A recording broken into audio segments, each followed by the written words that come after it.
بسم اللہ الرحمن الرحیم۔ آج ہم شرح عقائد پڑھیں گے۔ واحتجت الخوارج بالنصوص الظاہرة فی ان الفاسق کافر كقوله تعالی ومن لم يحكم بما انزل اللہ فاولئک هم الکافرون۔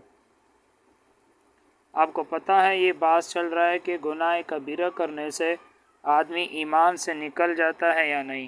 تو اہل سنت والجماعت کے ہاں گناہ کبیرہ کرنے سے کوئی شخص ایمان سے نہیں نکلتا، وہ مومن ہی رہتا ہے۔ معتزلہ کے ہاں اگر کوئی آدمی گناہ کبیرہ کرے تو وہ ایمان سے نکل جاتا ہے لیکن کافر بھی نہیں ہوتا، بیچ بیچ میں رہتا ہے۔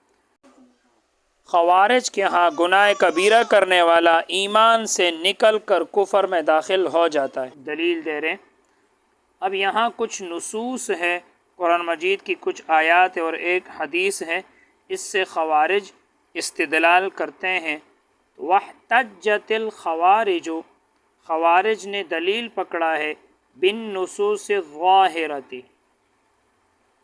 نصوص ظاہرہ کے ساتھ، ظاہری نصوص کے ساتھ، فی اس بارے میں ان الفاسق کافرون، کہ بے شک فاسق کافر ہے، وہ کہتے ہیں فاسق کافر ہے۔ کقولہ تعالی، جیسے اللہ تعالیٰ کا قول ہے۔ اب دیکھو وَمَن لَّمْ يَحْكُم بِمَا أَنزَلَ اللَّهُ فَأُولَئِكَ هُمُ الْكَافِرُونَ۔ وَمَن لَّمْ يَحْكُم، اور جس نے فیصلہ نہیں کیا، بما ان احکام کے ساتھ، انزل اللہ جو اللہ تعالیٰ نے نازل کی ہے، فَأُولَئِكَ هُمُ الْكَافِرُونَ، تو وہی لوگ کافر ہیں۔ اب یہاں دیکھو خوارج کہتے ہیں کہ جو اللہ تعالیٰ کے احکام کے مطابق فیصلہ نہ کرے، تو فیصلہ نہ کرے مطلب عمل نہ کرے، جو احکام اللہ تعالیٰ نے نازل کیے اور کوئی شخص اس کے مطابق عمل نہ کرے تو یہ تو گناہ کبیرہ ہے۔ عمل نہ کرنا تو گناہ کبیرہ ہے، لیکن اس کو اللہ تعالیٰ کیا کہہ رہے ہیں؟ کافر کہتے ہیں۔ تو یاد رکھنا یہ جتنے بھی نصوص یہ پیش کر رہے ہیں خوارج، ان کا ظاہری معنی متروک ہے، ان کا ظاہری معنی مراد نہیں ہے، اس کی تعویل کی جائے گی۔ تو اس کا جواب یہ ہے کہ لم یحکم کا مطلب ہے لم یصدق، مطلب جو شخص تصدیق نہ کرے ان احکام کے جو اللہ تعالیٰ نے نازل کیے تو وہ کافر ہے۔ ظاہر سی بات ہے، جو شخص تصدیق نہیں کرے گا تو وہ تو کافر ہی تو ہو گیا۔ اسی طرح اس کا ایک دوسرا جواب یہ دیا گیا ہے کہ جو شخص اللہ تعالیٰ کے احکام کے مطابق فیصلہ نہ کرے، ہلکا سمجھ کر، اللہ تعالیٰ کے حکم کو ہلکا سمجھ کر اس کے مطابق عمل نہ کرے تو ظاہر سی بات ہے یہ کافر ہی تو ہو گیا۔ تیسرا جواب یہ ہے کہ وَمَن لَّمْ يَحْكُم بِمَا أَنزَلَ اللَّهُ، کہ جو فیصلہ نہ کرے، جو عمل نہ کرے ان تمام احکام کے ساتھ جو اللہ تعالیٰ نے نازل کی ہے تو وہ کافر ہے۔ تو تمام احکام میں ایمان بھی تو آ گیا، تو لہٰذا پھر تو کافر ہی ہوگا۔ وَقَوْلِهِ تعالی، اور اللہ تعالیٰ کے اس قول کے ساتھ خوارج دلیل پکڑتے ہیں نصوص ظاہرہ کے ساتھ اس بارے میں کہ فاسق کافر ہے۔ كقوله تعالی، جیسے اللہ تعالیٰ کا یہ قول ہے، وَقَوْلِهِ تعالی، اور جیسے اللہ تعالیٰ کا یہ قول ہے، کہتے ہیں وَمَن كَفَرَ بَعْدَ ذَلِكَ فَأُولَئِكَ هُمُ الْفَاسِقُونَ۔ وَمَن كَفَرَ، اور جس نے کفر کیا، بعد ذالک، اس کے بعد یعنی ایمان لانے کے بعد جس نے کفر کیا، فَأُولَئِكَ هُمُ الْفَاسِقُونَ، تو پس وہی لوگ فاسق ہیں۔ اب اس آیت سے خوارج استدلال اس طرح کرتے ہیں، اب یہ اولئک مبتدا ہے اور آگے ہم ضمیر فصل ہے، آگے الفاسقون خبر ہے، خبر کے اوپر الف لام آ گیا، یہ بیچ میں ضمیر فصل ہے، تو یہ حصر کا فائدہ دیتا ہے۔ تو اب ترجمہ یہ ہوگا، یہ جو خبر ہے الفاسقون، یہ جو خبر ہے یہ مبتدا پر بند ہے، مطلب جس نے کفر کیا ایمان لانے کے بعد تو وہی فاسق ہے، وہی لوگ، کہ جس نے کفر کیا فاسق وہی ہے۔ تو دیکھو پتہ چل گیا کہ فاسق کیا ہے، کافر ہی تو ہے، کیونکہ فاسق کو کفر پر کیا کیا؟ بند کیا، کہ ہر فاسق کافر ہے۔ تو دیکھو جو گناہ کبیرہ کرتے ہیں وہ بھی تو فاسق ہے، وہ یہی تو کہتے ہیں کہ گناہ کبیرہ کرنے والا کافر ہے۔ اس کا جواب علماء نے یہ دیا ہے کہ یہاں جو ضمیر فصل ہے، جو حصر ہے، یہ حصر حقیقی نہیں ہے بلکہ یہ حصر مبالغہ کے لیے آیا ہے، ورنہ معنی غلط ہوگا، کیونکہ اگر ہم یہاں حصر حقیقی مراد لیں تو پھر ترجمہ ہوگا جس نے کفر کیا ایمان لانے کے بعد، مطلب جو مرتد ہو گیا، جو مرتد ہو گیا وہی فاسق ہے، تب مطلب یہ ہوگا جو مرتد ہے وہ فاسق ہے اور جو کافر اصلی ہے وہ فاسق نہیں ہے، تو یہ تو اجماع کے خلاف ہے، تو لہٰذا یہ حصر مبالغہ کے لیے ہے، حقیقی نہیں ہے۔ دوسرا جواب یہ ہے وَمَنْ كَفَرَ بَعْدَ ذَلِكَ فَأُولَٰئِكَ هُمُ الْفَاسِقُونَ، دوسرا جواب یہ ہے کہ الفاسقون یہاں پر مطلق آیا ہوا ہے، مطلق، اور آپ پیچھے پڑھ چکے ہو کہ فسق کا سب سے بڑا درجہ کفر ہے، اور یہ مطلق آیا ہوا ہے، اور مطلق جب بولا جاتا ہے اس سے فرد کامل مراد ہوتے، تو یہاں فاسقون سے کافرون ہی مراد ہے، فاسق سے کافر مراد ہے۔ تیسرا جواب یہ ہے ومن کفر، جس نے کفر کیا تو اس سے کفران نعمت مراد ہے، کفران نعمت، تو ترجمہ کیا ہوگا ومن کفر، جس نے ناقدری کی بعد ذالک، اس کے بعد یعنی ایمان لانے کے بعد جس نے ناقدری کی، فاولئک هم الفاسقون، تو وہی لوگ فاسق ہیں، تب ناقدری، جو ناقدری کرتا ہے وہ فاسق ہی تو ہوتا ہے جس نے ناقدری کی، تو اس سے کفر حقیقی مراد نہیں ہے بلکہ کفران نعمت مراد ہے۔ وَكَقَوْلِهِ علیہ السلام، اور جیسے آپ صلی اللہ علیہ وسلم کا یہ قول ہے من ترک الصلاۃ متعمدا فقد کفر، جس نے نماز چھوڑا متعمدن جان بوجھ کر، فقد کفر، تو اس نے کفر کیا۔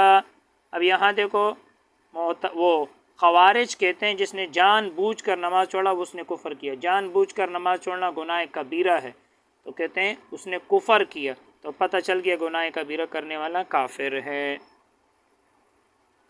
اس کا جواب یہ دیا گیا ہے، کہتے ہیں من ترک الصلاۃ متعمدا، جس نے نماز چھوڑا متعمدن جان بوجھ کر، مطلب حلال سمجھ کر یا ہلکا سمجھ کر اس نے نماز چھوڑ دیا، فقد کفر، تو اس نے کفر کیا۔ ظاہر سی بات ہے جو نماز کو ہلکا سمجھ کر چھوڑ دے تو کافر ہی ہو گیا، یا حلال سمجھ کے نماز چھوڑ دے تو کافر ہی ہو گیا۔ اور ایک جواب یہ دیا گیا ہے کہ فقد کفر سے کفر حقیقی مراد نہیں ہے بلکہ کفران نعمت مراد ہے، مطلب جس نے نماز چھوڑا جان بوجھ کر، فقد کفر، تو اس نے نعمت کی ناقدری کی، فقد کفر تو کفر حقیقی مراد نہیں ہے بلکہ کفران نعمت مراد ہے۔ تو خوارج جتنے بھی دلائل پیش کر رہے ہیں اس کا ظاہری معنی متروک ہے، اس کی تعویل کی جائے گی۔ اور ایک جواب یہ ہے جس نے نماز چھوڑ دیا جان بوجھ کر، فقد کفر، وہ یعنی وہ کفر کے قریب ہو گیا، کفر کے قریب ہو گیا۔ اور ایک جواب یہ دیا گیا ہے کہ یہ ڈان ڈپٹ پر محمول ہے، کس پر محمول ہے؟ ڈان ڈپٹ پر، یعنی جس نے جان بوجھ کر نماز چھوڑا وہ اس نے کفر کیا، مطلب حقیقی کافر تو نہیں ہوا لیکن اس کا یہ کام کافروں والا ہے، ڈان ڈپٹ کے طور پر اس کو کافر کہا، مطلب اس کا جان بوجھ کر نماز چھوڑنا یہ کافروں کا کام ہوتا ہے، یہ مطلب ہے۔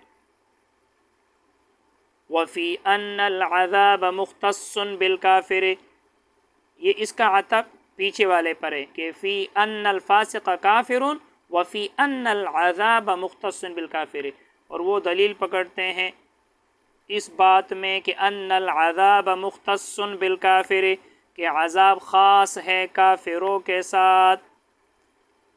خوارج یہاں سے استدلال اس طرح کرتے ہیں کہ خوارج کہتے ہیں کہ عذاب کافروں کے ساتھ خاص ہے، جو عذاب ہوگا قیامت کے دن وہ صرف کافروں کو ہوگا، وہ کافروں کے ساتھ خاص ہے، اور بعض فاسقین جو ہے، بعض فساق جو ہے ان کو بھی عذاب ہوگا، بالاجماع یہ بات ثابت ہے۔ اور عذاب تو خوارج کہہ رہے ہیں کہ عذاب تو کس کے ساتھ خاص ہے؟ کافر کے ساتھ خاص ہے، تو پتہ چل گیا کہ وہ جو بعض فساق ہے وہ بھی کافر ہے، تو کہتے ہیں وفی ان العذاب، اور اس بات میں کہ عذاب جو ہے مختص بالکافر، وہ خاص ہے کافروں کے ساتھ، کقولہ تعالی، جیسے اللہ تعالیٰ کا یہ قول ہے کہ ان العذاب، کہ بے شک عذاب، علی من، اس شخص پر ہے، کذب، جس نے جھٹلایا، وتولی، اور منہ پھیرا، منہ موڑا. اسی طرح لا یصلاھا، داخل نہیں ہوگا اس دوزخ میں، الا الاشقی الذی، مگر وہ بدبخت، کذب، جس نے جھٹلایا، وتولی، اور منہ موڑا. تو دیکھو کہ جہنم میں وہی داخل ہوگا جس نے جھٹلایا، جس نے منہ موڑا، یہ تو کافر ہی ہے. وقولہ تعالی، اور اللہ تعالیٰ کا یہ قول، ان الخزي اليوم والسوء علی الکافرین، کہ بے شک رسوائی آج کے دن اور برا عذاب علی الکافرین، کافروں پر ہے.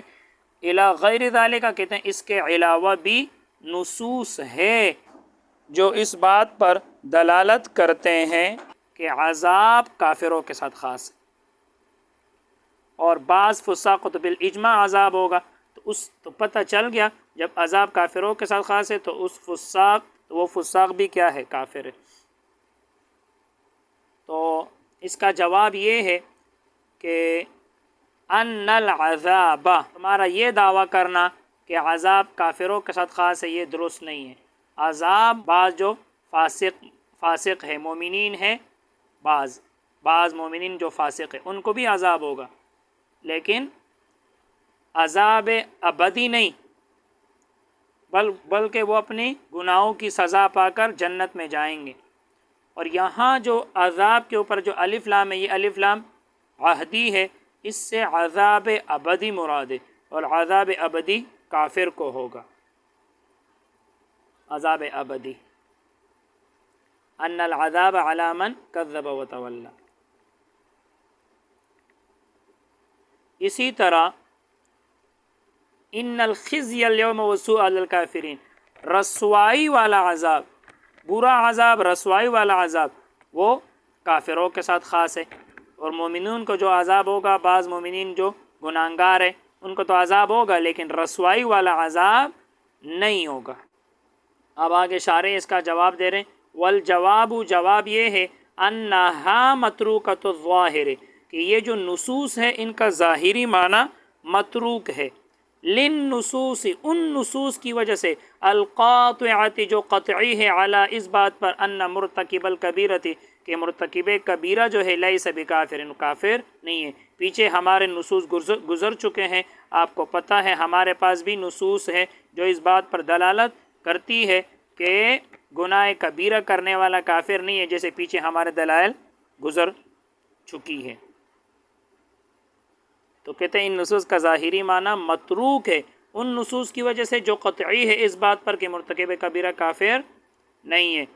والاجماع المنعقد، اور اس اجماع کی وجہ سے، المنعقد، جو منعقد ہوئی ہے، علی ذالک، اس بات پر، کس بات پر، کہ گناہ کبیرہ کرنے والا کافر نہیں ہے، علی ما مر، بنا برس کے جو پیچھے گزر چکی ہے.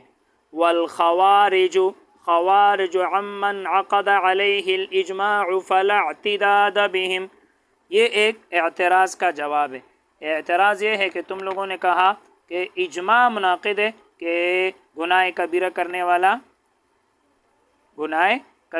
والا کافر نہیں ہے، اس پر اجماع منعقد ہے. تو کہتے ہیں یہ اجماع کیسے ہوئی جبکہ خوارج کا تو اجماع نہیں ہے، خوارج کے ہاں تو گناہ کبیرہ کرنے والا کافر ہے، تو یہ اجماع کیسے ہوگی؟ تو جواب دے رہے ہیں کہ خوارج تو اہل سنت والجماعت سے باہر ہے، خارج ہے، تو لہٰذا ان کا شمار ہی نہیں ہے، ان کا اعتبار ہی نہیں ہے. تو کہتے ہیں والخوارج، اور خوارج جو ہیں، خوارج خارج ہیں، باہر ہیں، عما، اس بات سے، انعقد علیہ الاجماع، جس پر اجماع منعقد ہے، فلا اعتداد بهم، تو ان کا شمار ہی نہیں ہے، ان کا اعتبار ہی نہیں ہے. بس آج کے لیے اتنا ہی.